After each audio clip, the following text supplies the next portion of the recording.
Guys welcome back to the channel. और आज मैं ये वीडियो बना रहा हूँ 20 फैक्ट्स अबाउट माई सेल्फ। मुझे पता है आप लोगों को पता कि यार तेरे बारे में फैक्ट्स जान के क्या करेंगे, तू थोड़ा सेलिब्रिटी है।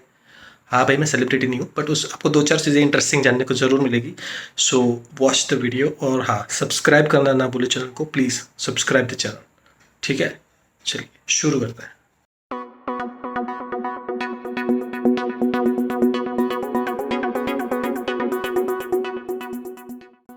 मेरा रोल मॉडल है मतलब बचपन से एक्चुअली जो मेरे दादाजी है वो है। अ, मैं काफ़ी कुछ सीखा हूँ उनसे और काफ़ी कुछ उन्होंने मुझे सिखाया भी है। अ, मैं और मेरे दादाजी बहुत क्लोज थे और मैंने काफ़ी कुछ चीज़ें उनसे सीखी है, लाइफ के बारे में, फैमिलीज़ के बारे में। तो आई गेस कि जो मेरे दादाजी हैं वही मेरे रोल मॉडल है। उनकी कई चीज़ें, बहुत सारी ऐसी चीज़ें हैं जो मुझे अभी एक्सपीरियंस हो रही है लाइफ में, और मैं उनके हिसाब से थोड़ा बहुत चलने की कोशिश करता हूँ। वो बहुत ही मतलब वो बोलते हैं ना कि यार, हमारे गुजराती में एक शब्द है लहरी लाला, मतलब फुल एंजॉय करने वाले, नो टेंशन, होगा वो देखा जाएगा, अभी जी लो, मतलब प्रेजेंट को अच्छा बना लो, बाकी फ्यूचर और वो सब तो बन ही जाएगा। तो मेरा रोल मॉडल है कोई, वो मेरे दादाजी।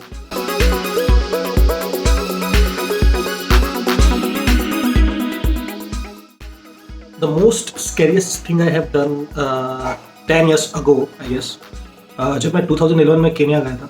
सो हम वहाँ पे एक 14 फॉल्स करके जगह है, एक रिवर है बहुत बड़ा, और वो रिवर थोड़ा आगे जाके 14 फॉल्स के, मतलब 14 फॉल्स है वहाँ पे। सो जब मैं वहाँ पे गया था तो हम लोगों ने वो रिवर है वो क्रॉस किया था चल के, मुझे याद है। तो वहाँ के दो लोकल बंदे थे और फिर मैं, मेरे जीजू और एक बंदा थे। तो एक बंदा उसका आगे और एक बंदा पीछे, और भाई वो फॉल्स इतने खतरनाक वाले थे, 14 फॉल्स गिरे थे एक साथ। और उसके ऊपर से जो नदी थी, तो नदी हम लोगों ने बिना कोई रस्सी से या बिना किसी की मदद से हम सब ने मिलकर क्रॉस की थी। हम सब एक दूसरे का हाथ पकड़ के वो पूरी रिवर क्रॉस की थी, इस साइड से उस साइड। और उस टाइम पे वो थोड़ा स्कैरी था, मतलब वो कि अगर भाई कुछ हो गया, गिरे तो भाई गए फॉल पे, और वहाँ पे नीचे एकदम पत्थर थे पूरे। तो भाई गिरते तो शायद मिलते भी नहीं, और मिल भी जाते हैं तो पता नहीं किस हालत में मिलते।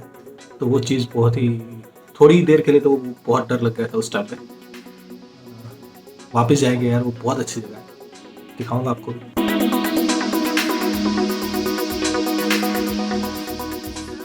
ओके, सो अब ये एम्बेरेसिंग मोमेंट है, तो शायद मैं आपको आंखों में आंखें नहीं मिला पाऊँ शायद।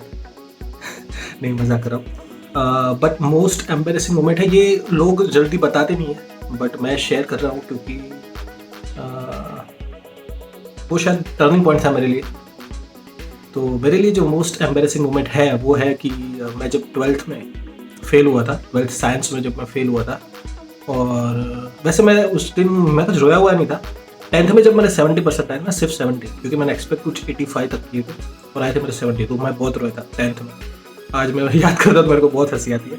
और 12th में जब मैं फेल हुआ तो मैं रोया नहीं था, बट जब मैं रिजल्ट लेने गया स्कूल में तो सब शॉक में थे, टीचर्स भी शॉक में थे। और जब मैं रिजल्ट के नीचे आया तो मेरे डैड खड़े थे वहाँ पे, जो मैंने बिल्कुल एक्सपेक्ट नहीं किया था कि वो वहाँ पे आएंगे। मतलब पता नहीं क्यों वो वहाँ पे आ गए, कैसे आ गए। उनको पता भी नहीं था कि मैं फेल हो चुका हूँ, बट मैं जब स्कूल में था तो उनको बात से पता चल गया था कि ये फेल हो गया है, तो उनको शायद ऐसा लगा होगा। और उसी टाइम पे मेरा जो दोस्त था उसके भी डैड आए हुए थे, वो पास हो चुका था। तो यार वो जो मोमेंट बनता है ना कि आपका दोस्त पास हो गया है, उसके पापा खड़े हैं, आप फेल हो गए और आपके पापा खड़े हैं, तो वो जो लुक होता है ना, वो आपके चेहरे पे जो लुक होता है ना, वो बहुत अफसोस करवाता है अपने को कि यार ये क्या कर दिया मैंने। वैसे मुझे अफसोस नहीं है कि मैं 12th में फेल हुआ, क्योंकि उसके बाद की लाइफ में जो चीज़ें मेरे लाइफ में हुई है, जो लोग मुझे मिले तो शायद नहीं मिलते, वो शायद नहीं मिलते अगर मैं पास हो गया होता तो। और वो लोग ज़्यादा इंपॉर्टेंट है मेरे लाइफ में। सो जो होता है अच्छे के लिए होता है, हाँ। बट उस टाइम पे वो जो मोमेंट था ना मेरे डैड के चेहरे पे, मेरे फेस पे, वो मेरे ख्याल से मेरे लिए बहुत एम्बेरेसिंग था। वो उनसे नज़रें नहीं मिला पा रहा था मैं। सो हाँ, that was my most embarrassing moment.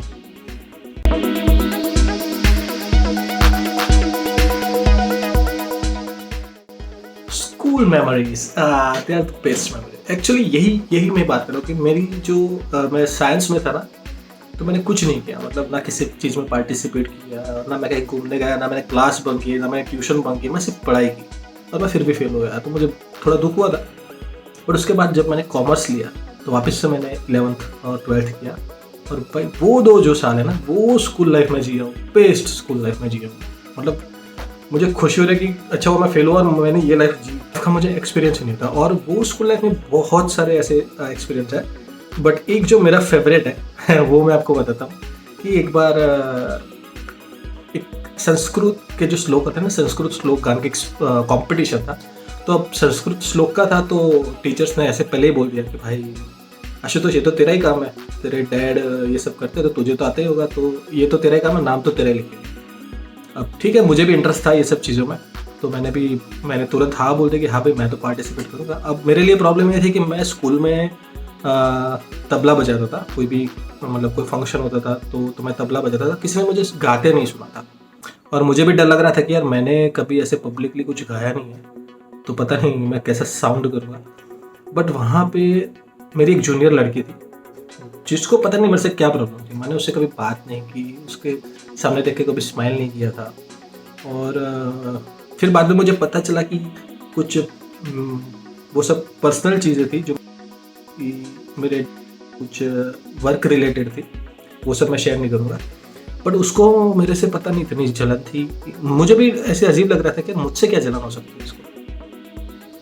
तो और वो ऑलरेडी सिंगर थी, वो लड़की ऑलरेडी सिंगर थी, वो बहुत अच्छा गाती थी, वो पहले सिंगिंग कंपटीशन जीत चुकी थी। तो भाई मैंने पार्टिसिपेट किया और मुझे पता चला कि मेरे दिमाग में ऐसा कुछ था नहीं। मुझे लगा कि मुझे तो भाई अपना करना है, मैं कहीं यहाँ पे फूल ना बन जाऊँ, मैं गाना मतलब श्लोक गाऊँ और मेरा पोपट ना हो जाए।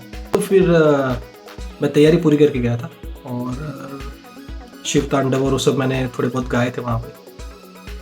तो उस लड़की को एक्चुअली कंपटीशन के दिन पता चल गया कि यार मैं भी पार्टिसिपेट कर रहा हूँ, तो उसने पूरा सिस्टम सर को जाके बोल दिया कि सबसे पहले आप मेरा राउंड ले लो, मुझे घर पे जाना है। तो सर ने, वैसे पहले शुरू होता था प्राइमरी से, फिर सेकेंडरी से, फिर हायर सेकेंडरी का नाम आता था, लेकिन इस दिन शुरू हुआ हायर सेकेंडरी, मतलब उसने परफॉर्म किया सबसे पहले और वो चली।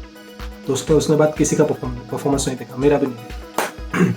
अब रिजल्ट की बारी थी दूसरे दिन सुबह, जब वो प्रार्थना के लिए सब इकट्ठे होते ना हॉल में, और भाई वहाँ पे जब मेरा नाम अनाउंस हुआ कि भाई फर्स्ट प्राइज आशुतोष को मिल रहा है, और मैंने ना उस टाइम पे उस टीचर्स को नहीं देखा, मैंने उस टाइम पे सीधे उस लड़की की तरफ देखा। और भाई जो उसका मुंह हुआ है ना ऐसा, वो मतलब मेरे लिए बेस्ट था कि मैंने एक सिंगर को हराया, भाई सिंगर को मैंने हराया सिंगिंग कंपटीशन में। तो वो मोमेंट मेरे लिए बेस्ट था, क्योंकि मुझे पता नहीं कि उसको मुझसे क्या प्रॉब्लम है और मैंने उसको हराया।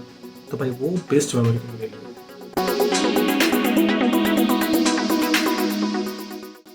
सेलिब्रिटी, हाँ actually I was working in advertisement, so I have met Ayesha Takia, Karisma Kapoor, Tamannaah Bhatia, फिर ईशा देओल, फिर दिव्यांका त्रिपाठी, और इन सब के साथ काम किया है, तो मिला हुआ उनसे। पर उसके अलावा मैं 2 सेलिब्रिटी फोटोग्राफर्स हैं जो बहुत अच्छे फोटोग्राफर हैं, मुझे लगता है कि वो काइंड ऑफ सेलिब्रिटीज हैं। तो एक है अर्जुन मार्क और एक है अमिताभ का। सो हाँ, मैं मिला हूँ और एक्सपीरियंस भी अच्छा रहा, ऐसा कुछ होता नहीं है ज़्यादातर। इवन रश्मि देसाई के साथ भी काम किया था, और Rashmi Desai is very cool actually. वो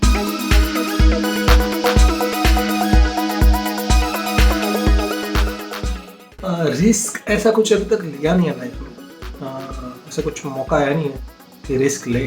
बट हाँ, जो मैंने बताया कि मैं 2011 में मैंने जो एडवेंचर किया था ना, जो रिवर क्रॉस की थी, वो एक काइंड ऑफ रिस्क ही था, क्योंकि भाई हम उस टाइम पे अगर हमको कुछ हो जाता तो बहुत बड़ी प्रॉब्लम हो जाती। हमने उस टाइम पे वो रिस्क ले लिया था कि हम लोग जाएंगे और करेंगे, तो वो हो भी गया था अच्छे से और मज़ा बहुत आया। क्योंकि आप जब कुछ रिस्क लेते हो और उसमें आप जब सक्सेस होते हो ना, तो आपको बहुत अच्छा लगता है। तो उसके अलावा ऐसा कोई रिस्क टेकिंग कुछ आया नहीं है अभी तक।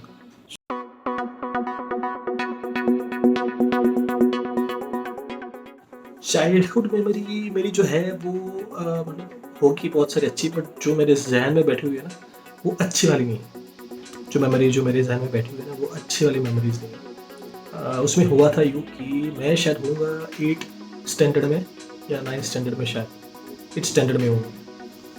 और तब मेरा जो घर है ना, वहाँ पे वो सब कच्चा था, मतलब आगे का जो आंगन होता है ना वो कच्चा था, वहाँ पे कुछ था वो सब। तो और एक दिन मेरे जो दादाजी है उनकी आदत थी कि वो शाम को 5 बजे जाएंगे बस स्टॉप पे, वहाँ उनके दोस्तों के साथ बैठेंगे और 1 घंटे में वो वापस आएंगे। तो मैं वहाँ आंगन में खेल रहा था और मेरे दादाजी जस्ट आए थे ऐसे चल के, तो हमारे एक सामने दूसरा घर था, वो वहाँ पे रहते। तो मैं इस आंगन में खेल रहा था और जैसे वो आए सडनली ना एक आवाज़ आई जोर से, और जैसे मैंने देखा तो मेरे दादाजी ना सर पे ऐसे करके खड़े हुए, वो ऐसे थोड़ा बहुत गिरने वाले थे कि मैंने जाकर उनको पकड़ लिया, क्योंकि उस टाइम पे कुछ था नहीं वहाँ पे, मुझे खोल के जाना पड़े, सब ओपन था। तो मैं फटाक से उनको पकड़ लिया और मैंने उनको बिठा।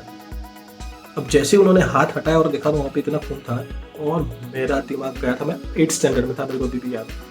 मेरा दिमाग जो गया है उस वक्त, मेरे को वो उनकी दवाई करने का भी नहीं सूझा। मेरे को इतना गुस्सा आया था, मुझे पता नहीं मेरे को क्या हो गया था, दिमाग में क्या जुनून बैठ गया था। मैं सीधा गया और किसने पत्थर मारा है मैं वो देखूँ, और वो पत्थर भी था, ईंट आती है ना, वो ईंट आती इतनी बड़ी ईंट, और सीधा यहाँ पे था। और मैंने ढूंढना शुरू किया, मैंने बोला होगा कौन यहाँ पे मारने वाला। मैंने ढूंढा कोई मिला नहीं। इतने में हो इतना हल्ला मच गया कि आजू बाजू वाले पड़ोस वाले भी बाहर आ गए। और मेरे यहाँ पे गार्डन है, उसके पीछे बहुत बड़े पेड़ है, तो मैं उधर ही खड़ा था और मेरी नज़र सडनली उन पर पड़ी। झाड़ वाड़ हिले थोड़े, तो वहाँ पे 2 बच्चे छुपे हुए थे और वो पड़ोस में ही किसी के गेस्ट आए हुए थे, उनके बच्चे थे। और भाई मेरे को तो दिमाग में था ही नहीं उस वक्त कुछ कि किसके बच्चे क्या है। मेरे को उनकी नज़र में मुझे पता चल गया कि इन्होंने ही मारा है। मैं 8वीं में था और वो मेरे से शायद थोड़ी छोटे हो गए, वो 5वीं 6वीं में पढ़ते। और उस टाइम पे इतना गुस्सा था कि मैंने सीधा उन लोग को पकड़ा और शायद मारा भी था। और ज़्यादा नहीं मारा था, 1-2, बट क्योंकि सब आ गए थे वहाँ पे, तो सब आ गए कि भाई बच्चे हैं छोड़ दो। पहले तो वो मना कर रहे थे कि हमने नहीं मारा, बट वो क्या, बच्चे जब डर जाते ना तो वो बोल ही देते। उस टाइम पे फिर सब बड़े थे तो बोला कि यार गलती से लग गया होगा, ये लगा होगा, बट ऐसे गलती से नहीं लगा था, वो जानबूझ के ही मारा था। क्योंकि हमको पता है जब बच्चे जो होते हैं ना, वो बूढ़े जो होते हैं ना, उनको ज़्यादा परेशान करते हैं। मतलब उनको ऐसा मज़ा आता है उनको परेशान करने में, थोड़ा बहुत परेशान करने में, बट ये थोड़ा ज़्यादा हो गया था। और वो आज तक मुझे याद है, वो पूरा सीन अभी भी मैं आपको बता रहा हूँ, तो पूरा सीन मेरे अभी आंखों के सामने है। तो कभी मुझे लगता है कि यार अगर शायद वो बड़े लोग नहीं आए होते बीच में, तो पता नहीं मैं भी उनको पत्थर मार देता है, कुछ हो जाता मेरे से। तो एक तरफ से मुझे ऐसा भी होता कि भाई अच्छा हुआ कि लोग वहाँ पे आ गए और कुछ हुआ नहीं ज़्यादा, मतलब मेरे दादा को भी इतना कुछ हुआ नहीं, और कुछ हो जाता तो वो बड़ी प्रॉब्लम हो जाती। तो एक ये मेमोरीज है जो अक्सर मुझे याद आती है यार, क्योंकि ये वो पार्टी ऐसा था। उसके अलावा मुझे बहुत सारी बहुत मेमोरीज होगी, बट वो मुझे याद है, बट ये मेमोरीज है ना मेरे दिमाग में ऐसे छप गई।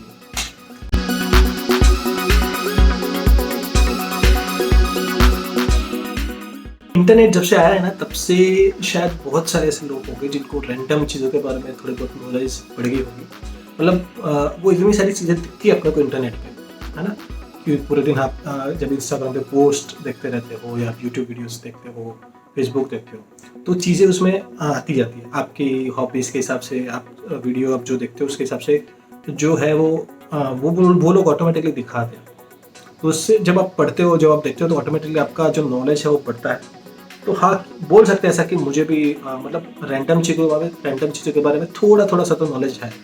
अब कोई भी, अब जैसे हो गया कि भाई कुछ गवर्नमेंट का कुछ हो गया, या कुछ लॉस का कुछ हो गया, या कुछ टेक्नोलॉजी का कुछ हो गया, फिर म्यूज़िक का कुछ हो गया, मूवीज़ का कुछ हो गया, बुक्स का कुछ हो गया। तो बस रैंडम चीज़ों के बारे में थोड़ा नॉलेज आ ही जाता है, स्पेशली जब कि हम लोग आजकल इंटरनेट बहुत यूज़ कर रहे हैं। तो आई कैन से दैट कि हाँ भाई मेरे में रैंडम चीज़ों के बारे में थोड़ा बहुत नॉलेज है।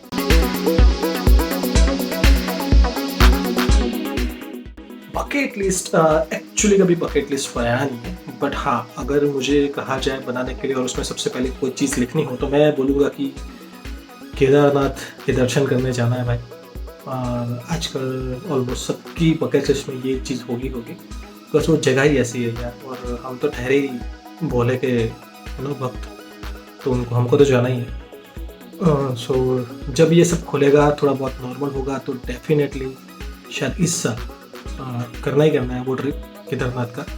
सो फिलहाल बकेट लिस्ट में सबसे पहले नंबर पे वही है।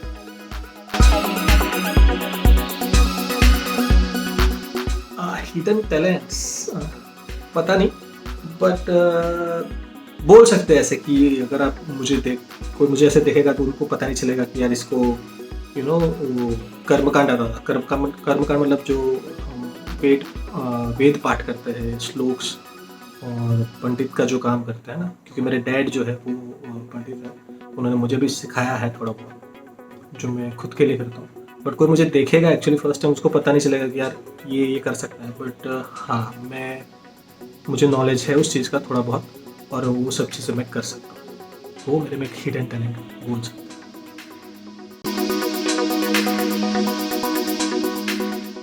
माई ड्रीम जॉब, एक्चुअली बचपन में मेरा ड्रीम जॉब था कि मैं सॉफ्टवेयर इंजीनियर हूँ, क्योंकि मुझे कंप्यूटर्स बहुत पसंद है। तो मुझे इतना पता था सॉफ्टवेयर इंजीनियर के बारे में कि भाई सॉफ्टवेयर इंजीनियर आप बनोगे तो आपको कंप्यूटर्स मिलेगा, कंप्यूटर्स पे काम करने को मिलेगा। तो मैं उस टाइम पे तो वो बनना चाहता था, जो अनफॉर्चुनेटली वो सब कुछ हो नहीं पाया। बट मेरी फ़िलहाल ड्रीम जॉब है ये यूट्यूब चैनल, इसको ग्रो करना और अच्छे से अच्छे ब्लॉग बनाना और काइंड ऑफ एक फिल्म मेकिंग बनाना, जो शायद बड़े लेवल पे ना बना पाए बट छोटे लेवल पे बहुत अच्छी तरह से फिल्म मेकिंग करना, ये अच्छे वीडियो शूट करना और उसको अच्छे से एडिट करके डालूंगा मैं ब्लॉग पे। तो I want to be a great YouTuber, जो अच्छा कंटेंट मैं दे सकूं, जो धीरे धीरे जब डेवलप होगा। सो मेरा ड्रीम जॉब अभी यही है कि मैं एक अच्छा और बड़ा यूट्यूबर हूँ। सो प्लीज़ इसमें आप लोगों के सपोर्ट की बहुत ज़रूरत है। तो प्लीज़ मेरे ये वीडियो शेयर कीजिए और सब्सक्राइब करिए चैनल, ताकि कंटेंट ज़्यादा से ज़्यादा लोगों के पास पहुँचे और अच्छे से ग्रो करे। So this is my dream job. Guilty pleasure, oh मतलब हाँ यार, मैं जब अकेला होता हूँ ना, मैं खाने के वीडियोस में देखता रहता हूँ। मैं वैसे बाहर से फूड ही नहीं लगता हूँ मतलब किसी को, और ना ही मैं इतना मतलब वो सब चीज़ें मैं शेयर करता हूँ लोगों के साथ कि भाई फूड, मैं सिर्फ कुछ एक दो लोग हैं मेरे जो मेरे साथ रहते हैं, मतलब मेरे दोस्त है, मेरा कज़िन है, उन लोगों को पता है कि मैं, बट किसी को पता नहीं होता कि मैं पूरा दिन मतलब ज़्यादातर मैं फूड के वीडियो देखता रहता हूँ। सो एक गिल्टी प्लेजर है ये। किसी को लगता होगा कि यार क्या पूरा दिन ही है वो, बट मज़ा आता है यार वो खाना बनते देखने में। ज़्यादातर स्ट्रीट फूड के वीडियोज़ इतने मतलब वो बोलते हैं ना सेटिस्फेक्शन वाले होते हैं कि उसको देख के इतना मज़ा आता है यार, मज़ा ही आता है यार, समझ लो मज़ा ही आता है, आपको भी पता है। सो एक ये गिल्टी प्लेजर।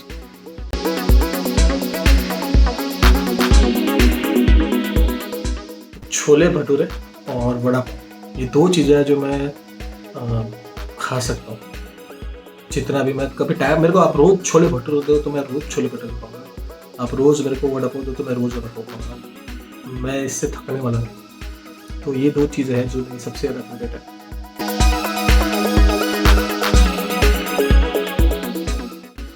मैं अब तक ज़्यादा जगहों पे घूमा तो हूँ नहीं, बट मेरे लिए अगर कुछ ऐसी जगह है तो वो है कि जहाँ मेरे जो दोस्त होते हैं ना, मतलब अपने जो दोस्त जहाँ पर भी होते हैं, फिर छोटी सी जगह हो या वो टेरेस ही हो, वो जगह अपनी फेवरेट हो जाती है।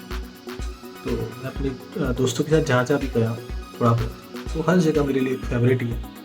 बट कोई ऐसी फेवरेट मेरी जगह है नहीं कि पर्टिकुलर मुझे इस जगह पे, क्योंकि मैं इतना घुमा भी नहीं। सो बट हाँ, मैंने ये एक्सपीरियंस किया है कि मैं अपने दोस्तों के साथ कहीं पर भी गया हूँ, एक दिन के लिए भी किधर गया हूँ आसपास में या किधर भी, तो वो जगह मेरे लिए फेवरेट बन चुकी होती है।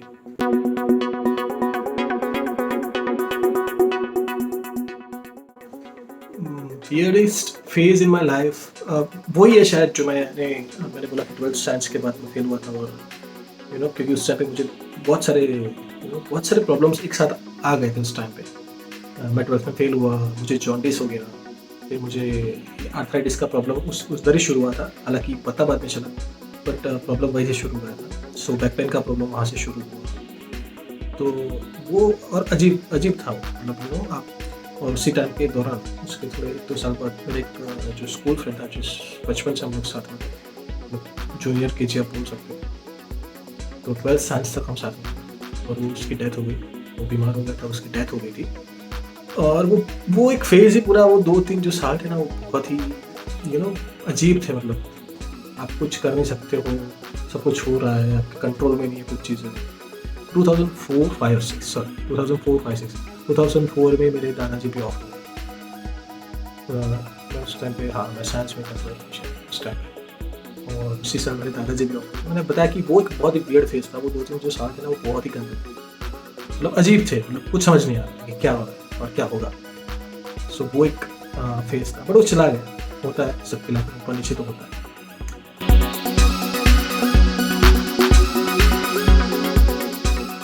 ऐसी जगहें तो बहुत है यार, मतलब आप देखो, सबसे पहले तो है हिमाचल प्रदेश। हिमाचल प्रदेश मुझे पिछले 5-6 साल से जाना, बट मैं अभी तक नहीं जा पाया। और दूसरा है बनारस। और ये 2 जगह पे ना मुझे, मतलब मुझे ऐसा लग रहा है कि इन दोनों जगह पे मैं 1-1 महीना भी रहूँगा तो भी कम पड़ जाएगा। इतनी चीज़ें मैंने देखी है, सुनी है कि क्या बताएं। और ये 2 जगह भी है जो जहाँ मुझे हमेशा से जाना है, पर मैं जा नहीं पा रहा हूँ।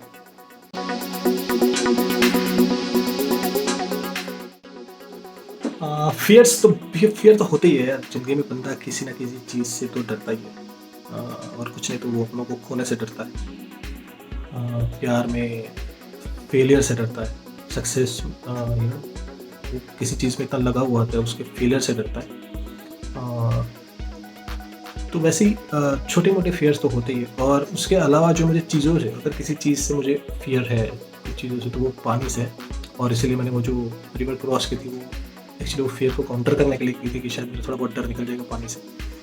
बट उधर उतना डर नहीं लगा था, बट उसमें भी ज़्यादा डर लगता है पानी से, तो वो है समंदर में। जब आप समंदर में अंदर जाते हो ना, तो वहाँ का जो डर है ना, वो अलग, वहाँ का डर है बिल्कुल अलग।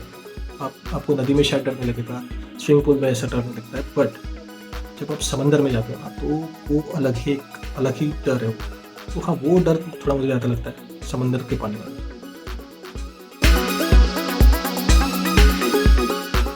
फेवरेट हॉबी है म्यूज़िक, ऑफ कोर्स। जो मेरे दोस्त हैं, मेरे रिलेटिव्स हैं, उनको तो पता ही है कि म्यूज़िक मेरे को बहुत पसंद है। उसके अलावा लिखना भी मुझे बहुत पसंद है। शायरी, गज़ल, कविता मैं लिखता रहता हूँ। और म्यूज़िक और ये दोनों, ये मेरी फेवरेट हॉबी है। और वो उसके अलावा, उसके बिना लाइफ को इमेजिन करना मतलब इम्पॉसिबल है।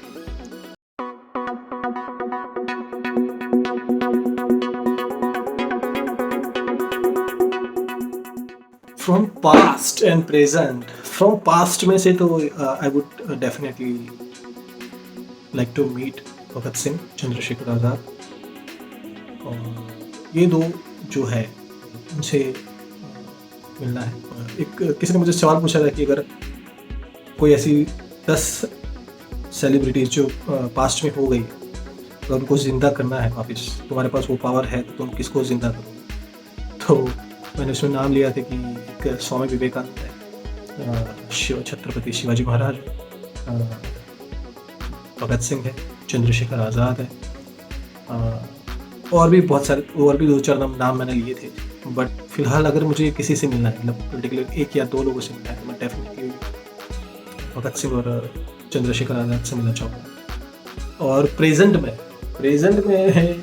मुझे अगर किसी से मिलना है और बात करनी है, उनके साथ लंच करना है, तो डेफिनेटली 2 है, और वो दोनों की दोनों लड़कियाँ हैं।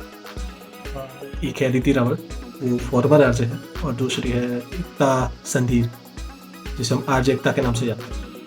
वो दोनों सोशल मीडिया में बहुत ही अच्छा काम कर रहे हैं, मतलब बहुत ज़्यादा अच्छा काम करते हैं वो दोनों। सो अगर मुझे मौका मिलेगा तो मैं उनके साथ करूँगा, और भगवान ने चाहा तो फ्यूचर में उनके साथ शो भी करेंगे, एक यूट्यूब 2 एपिसोड भी बनाएंगे उनके साथ। आप लोगों ने सपोर्ट किया और यूट्यूब अपना चैनल ग्रो कर लिया, तो डेफिनेटली उन दोनों के साथ मैं लंच तो ज़रूर करूँगा, और एक एपिसोड भी बनाऊँगा उनके साथ।